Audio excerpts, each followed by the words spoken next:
Добре, адвокат, или е възможно ли да има промени в тая насока, чисто юридически? Да почне да се изчислява по нова методика данъка и начина му на плащане? Въобще възможно ли е да се изчисли колко човек изхвърля буклук, за да се плаща по този начин? Законодателя е предвидил в Закона за местното самоуправление начина по който се изчисляват таксите за отпадъци, както и всички останали такси в член 67, алинеи 1 и 2. И там е разписано, че те се изчисляват въз основа на генерираните отпадъци.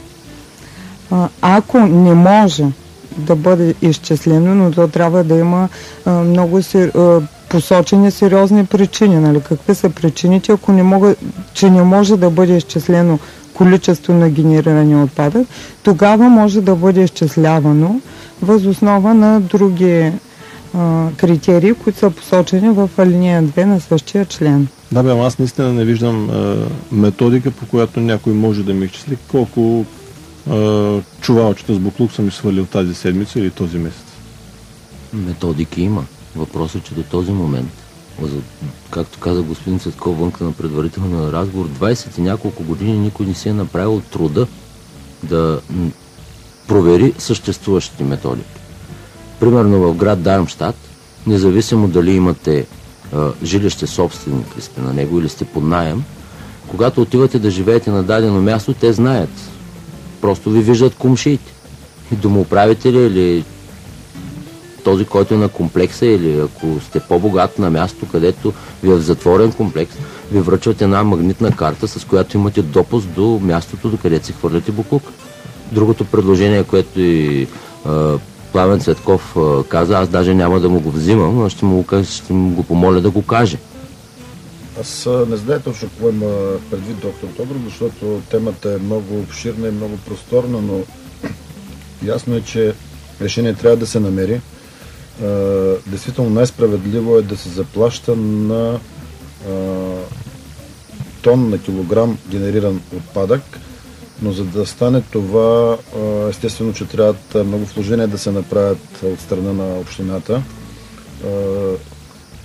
Този въпрос е решен в много европейски държави. Колкото генерираш, толкова плащаш.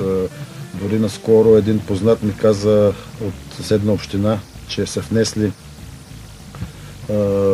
такива сметосъбиращи машини, в които е монтиран кантар. Представете си, че всяка една кофа има идентификационен номер. Това се знае, че кофата, която обслужва примерно нашия вход, сме изхвърлили определено количество отпадъци.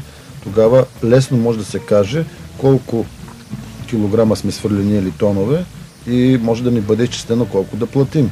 Разбира се, не е лесно това. Има и други методики с закупуване на турбички, все едно, че са ценни книги. Аз съм си купил 5 турбички, примерно, генерирал съм 3 турбички и не си купувам повече такива турбички.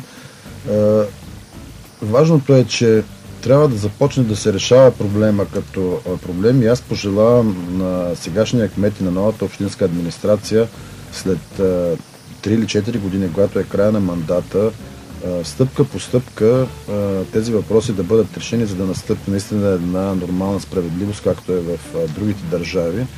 Ние като общински съветници бихме подкрепили на драго сърце, защото избирателите имат еднакви проблеми. Всяка една добра инициатива по възтържествуването на такава справедливост.